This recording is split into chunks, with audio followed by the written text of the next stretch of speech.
And it was like a Sunday night, and it was around 9:30 at night, and I was so fried, and I was literally counting the 2.5 hours I had left on duty before I could just like turn it over to Mark Landler. And I was in my pink pajamas. So I just sort of checked out, and I was sitting on the couch watching a DVR of the royal wedding because I had missed it on Friday because I was in Cape Canaveral with Obama. And I'm watching a DVR of the royal wedding, and the phone rings, and it's my editor saying, "Did you see the White House just put out a call calling for the pool reporters to come back to the White House because Obama's going to make a statement at 10:30?" And I was like, "What?" And so we immediately knew something. He doesn't just decide to make a statement at 10:30 at night on Sunday night. So something was going on. And so I started on the phones trying to figure out what, when I got a phone call from our photographer. The New York Times is now the only newspaper that still has a permanent photographer in the White House pool.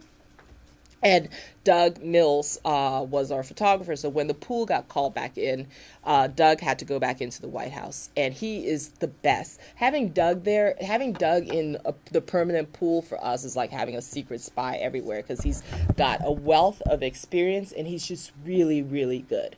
And Doug calls me on my cell phone, and he was at the White House on the grounds, and he had overheard from somebody there, and we're not going to say who, but everybody at that time was thinking it's probably Gaddafi, the Libya operation was going on. And Doug says, "I'm hearing it's bin Laden." And I was like, "What?" And he was like, "That's what I heard." And he got off the phone. And so the difference for us is that because of Doug, everybody else at the time trying to find out what was going on was calling their sources and saying, "What happened? Did what's going on? Is it Gaddafi? Is it this? Is it that?" Whereas I was calling them and saying, "I'm hearing it's bin Laden." And that's like the biggest, something I'd like to leave you with is that the more you know, the more you will find out, because if they think that you know something, they're more apt to talk to you. And because of Doug, I'm now calling these people and saying, acting as if I know exactly what's going on. I'm hearing you guys got bin Laden. And I'm making all of these phone calls and not getting anywhere. And then one source, fired off all these emails, and one source was Jay Carney at the White House, wrote back, "I hear you got bin Laden." And he said, "Can't say HC, but you might want to mobilize your NatSec reporters," which is not a confirmation, but he's not waving me off of it. And that immediately then gives even more credence. So then I know that, okay, I know we're on the right track. It's probably bin Laden. And so I'm calling people now with even more assuredness in my tone, like I know this is it. And finally I get one of a really good source of mine who I don't use very, very often. He's not at the White House, but he is at another national security organization within the government. And he picked up the phone, and I said, "I hear you caught bin Laden." And he said, "Killed, not caught," and he hung up. And I still remember he hung up, and I'm looking at my cell phone, and I realized I had it. And I was like, "Oh my God, I had it," but it's something like that so big that you almost, for like 5 seconds, I didn't even know what to do. And I had written, as I was making calls, I had written 2 paragraphs on my laptop saying, "American forces captured Osama bin Laden," some background stuff about the biggest terrorist, 9/11, put in something, just trying to, because I knew once we got it, we'd have to get it up on the web really quickly. And so I changed "caught" to "killed" on my thing, and I put "urgent post ASAP" in the subject line. And I hit send, and I sent it to the web and to the managing editor and to the executive editor and the Washington bureau chief and to our national security reporters. And within 5 seconds, my phone is ringing, and it's my boss going, "Who's your source?" And I told him who my source was, and there's this silence, and he's like, "All right, we're going with it." And I was like, "Okay." I was just sort of like, oh my God. And it went up on the website, and our website within 10 seconds crashed. And it's like there was so much traffic, and then it got going again.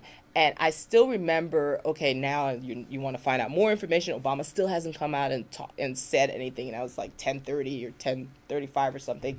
And there was this period where I'm sitting there feeling like I'm out on this huge gargantuan limb. And I kept thinking, if I have screwed this up, I'm fired. It's like, and talk about go big or go home. I'd be going home really big. It's like,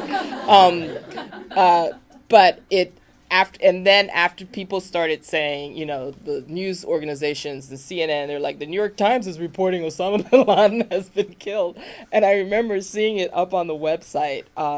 It said, the headline said, U.S. officials, Osama bin Laden killed. And it said, by Helene Cooper. And I picked up the phone and I called my sister. And it's like almost 11 now. And I was like, and she was asleep. And I was like, I need you to wake up and go look at the New York Times website. And she was like, what is your problem? And I was like, no, just do it. She hung up and I took a picture of the website. And then she calls back 5 minutes later and she's like, you better not have fucked this up. And then finally Obama, and then other organizations started writing, that they had gotten independent confirmation too. And it's like, there's this relief when other people are saying, CNN and, MSNBC and all, and they're independent reporting. And it's like, okay, so I'm not the only one. We'll all go down together. And when Obama finally came out with it, I've never been so relieved. And just so, like, to this day, if Doug Mills, our photographer, walked in here, I'd give him like the biggest hug, because he just completely rocked for us that night. And he did it for us. And that was and in the middle of it, so we're up all night, Mark Mazzetti and I, who is our CIA reporter, doing, trying to get everything we possibly could. The paper, we got a story into the paper that night, because they literally did stop the presses. And then we kept updating the web all night. So we're up all night. And then the next day, that Monday, we go into the office. And we're fried because we've been up all night, but it's not even remotely over. So you think that but you now have to reconstruct everything that happened. And Monday is an even harder day than the night before, because now it's Monday and there's so many questions and there's so much stuff that you have to find out. And the Times loves to do what they call reconstructs, or TikTok, which is the narrative about how this happened. And they assigned me, Mark, and Peter Baker to the narrative TikTok about how Osama bin Laden was killed. And what they wanted was for Mark because he did the CIA, he covered the CIA. They wanted Mark to find all the, how the CIA did it, just the long search for bin Laden and all of that. And I'm the White House reporter, so my job is to find out about, the White House stuff and how Obama came to the decision. And you can just see that division of labor. Okay, so who gets the Jason Bourne stuff and who gets the boring meetings? And so I was like, but of course I had to do that because I cover the White House and Mark is Mr. Jason Bourne. And so I was grumbling about that. And then Bill Keller, who at the time was the executive editor, gets on the phone. He was like, and I don't want this story filled with a bunch of boring meetings at the White House either. I was like, dude, what do you want from me? I cover the White House. And so I go over there and Mark goes off to find out all his cool Navy SEAL stuff. And I go to the White House and I'm schlepping there and I'm tired and I'm like pissy. And I was like, I've got to, and I know those guys because I cover them. And I know how self-congratulatory they can be while they're not giving you any information. And it would be all this usual stuff about the president was very resolute. And he said, we've got to get this, Osama bin Laden. And he never veered for, and I knew the kind of stuff they'd be spieling out. And that wasn't going to work for this story. So I have a really good source at the White House who works for the National Security Council, and they're in the basement, and he's another source who I use very sparingly, but I love him as a source because he wants to be a writer, and so he thinks very cinematically. He's really great at anecdotes, and he's really great at scenes and painting scenes, and that's what a TikTok needs. A really good narrative story is going to have the scenes that put you there. And so I sat while they were doing the big press conference with John Brennan and all of that upstairs in the briefing room where they were spinning the president was really resolute stuff. I went down. I did not go to the press conference. I went downstairs and I sat outside this guy's office for 2 hours waiting because I knew who I needed to talk to. And finally he lets me in and I sat with him, and it was the best press conference I'd ever blown off because He was great, and he was able to take me through minute by minute, even though my part of the story was not going to be the cool seals coming down parachuting from the helicopter stuff. He gave me all of this stuff about the first scenes around that table in the situation room, and the fact that Biden was fingering his rosary beads and Panetta is on the screen dictating what's going on, and the tension in the room, and just how scared they had ordered food from Costco, and turkey wraps and shrimp, and Diet Cokes, and all this stuff is on the table. And he's painting this picture that's just amazing of these people. You can see how tense it must have been in that room. And I was asking him questions. I was getting the kind of stuff I thought I needed. And at one point I was like, what did you guys, so how did you find, how did you know they had first seen Osama, for instance? They said, oh, we have a visual on Osama. And he looks at me for a long time. He was like, no, he had a code name. And I was like, you guys gave Osama bin Laden a code name? And he was like, yeah. And I was like, what was it? He was like, Geronimo. It's like, are you kidding me? And so they're saying, we have a visual on Geronimo, and he's walking me through it, and it's like, Geronimo EKIA, enemy killed in action, and there's this complete silence around the table until finally Obama was like, we got him. And this was what I needed to hold up my end of this story. And I remember going back to the office, and it wasn't anywhere gonna be as good as Mark's stuff with the finding the courier in the pickup truck 3 years ago in Abbottabad, and CIA following him, but it was able to show just what sort of our leaders, the people we elect, just sitting around the table and have found this terrorist they've been looking for 10 years, and what was going on in that room. And we were able to put the TikTok together that way. And it was just, it's probably one of the stories that on this beat, I'm probably most proud of. It took 3 of us to do it, and we did it in a day, but it held up. And I go back and I look at it, and I'm really happy because there's a lot of detail that got in there that we wouldn't have gotten if we had just sat, with everybody else and just gone to the press conferences. Is because we're looking for more of a scene and a little bit more. And I just think as reporters, when we're thinking about what we're writing, it's really easy to get spoon-fed stuff, but it's so important to just look for, even if it's some small little detail, one little thing can say so much more about something than just the standard line. So that's, I guess, what I would like to leave you guys with. I'm happy to answer any questions you have. Yes. So, I'm Kate, and Hi, Kate. It sounds like you've had these sources for a long time and had a well-defined relationship beforehand. So could you talk a little bit about gaining that trust so that you can cash in on it on something like this? Yeah, it's in Washington, with Washington reporting, it's so much about source building, and it's almost like a game. There's trust, but then there's also fear, and it's sort of like you work both of them all the time. You should never screw people over. And so your sources should always trust you that you're going to write what they say, and you're not going to screw them over. But at the same time, you don't want too cozy a relationship with these people. The source that I sat outside his office is a source who I've had knockdown, drag out fights with. So many. The people around Obama, his national security team, are so incredibly protective of him. And when they first came into office, they really, they believed a lot of their own spin. They really do think that he's the Sun King, and they surround him, and they care so much about how he's presented. And I think it took them a while to realize that we're going to cover this stuff, and we're going to be calling it like we see it. And a lot of the stories we write, they're not going to necessarily like. And so at the first couple of years that of the first term, we're getting phone calls every night. A story I wrote would go up on the web, and 10 minutes later, my phone would ring and be screaming at me and trying to change it before the paper came out. And, you listen to them, and if they have a a legitimate beef. Often they didn't. You change it, but most of the times we didn't change anything. But at the same time, you're being cordial and you're talking to them every day, and it's more familiarity. It's familiarity that breeds some of the trust, because they know you're not gonna deliberately try to twist anything that they say, but you're gonna report what you see, and if you're fair, I think it that helps to build up that trust. And so by the time I got down there, it helps a lot that it's also the New York Times, and they don't want the New York Times to get something completely wrong.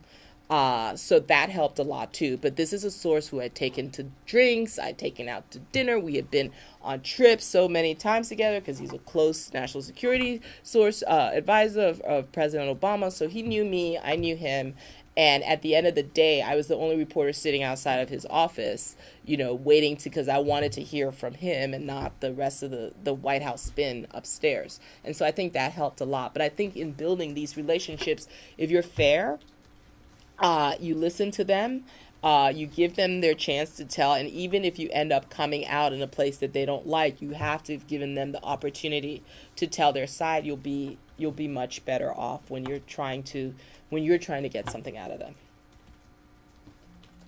Yes. Talk a little bit about the dynamic between or among journalists in Washington. I mean, you guys are sort of all centralized together. It seems like a very cutthroat kind of competitive place to be a journalist and to all be reporting on the same thing, but to have your own sources and try to get stories. And can you talk a little bit about how the dynamic between journalists there works? Some of my best friends are journalists, were competitors. Janine and I were direct competitors on the State Department beat for 3 years following, and it's really weird because, and it was the case with the State Department. It's also it's not as much the case on the White House, but to a certain lesser extent as well. We see ourselves as us against the institution. And so when it's necessary, we'll help each other because we're all trying to get something out. But at the same time, we're also trying to be the first one. And so there are reporters on the White House beat who I'm really good friends with, and there are ones who are just complete jerks who I can't stand. And we're all on the plane together, and I spent the last year with this group, the whole campaign with the same people, and you're on these 24-hour days where literally, you're on the campaign trail for 22 hours and you sleep for 2 hours and you get up 2 hours later and there's the same people, over and over and over. And because journalists all tend to we're basically the same sort types of people. We drink too much. We're like, whatever. We socialize together when we're on these trips or when we're on the job.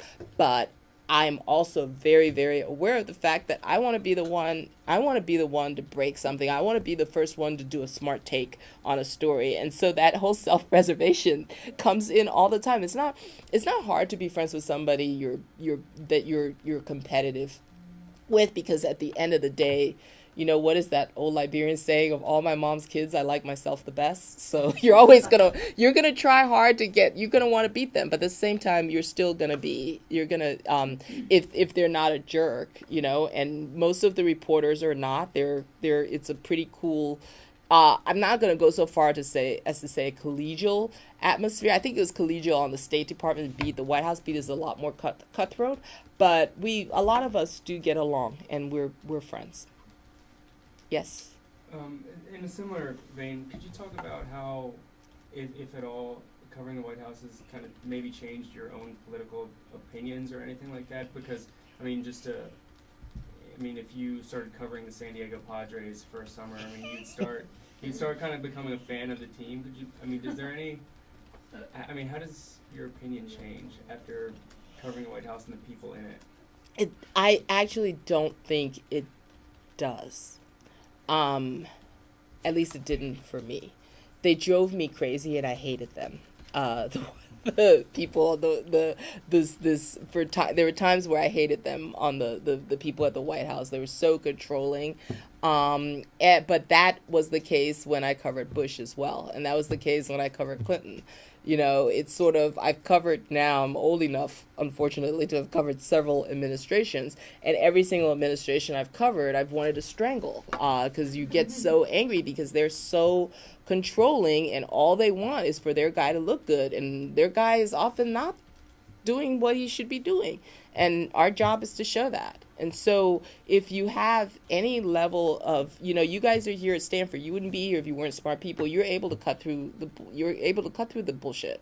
And so you know what's real and what's not real, but you're also able to separate what you're covering on a daily basis from what you think, where you think the country should be going. And so you should trust your own political instincts. We've got to keep that separate. I'm not an editorial writer anymore. I'm a news reporter. So particularly at the New York Times, because everybody looks at us as a liberal newspaper, and we get so much criticism for being both in the tank for Obama and, during the Bush administration, we're accused of protecting the Bush administration on, we went through all this stuff with WMD and all that kind of stuff. I mean, the Times gets accused and hit from all different sides, but largely we're viewed as sort of a liberal place. And that's something you have to keep in mind when you're writing for covering the White House for the New York Times, is that it's really easy for readers to assume that you're like a mouthpiece for the Democratic Party, because that's what our editorial page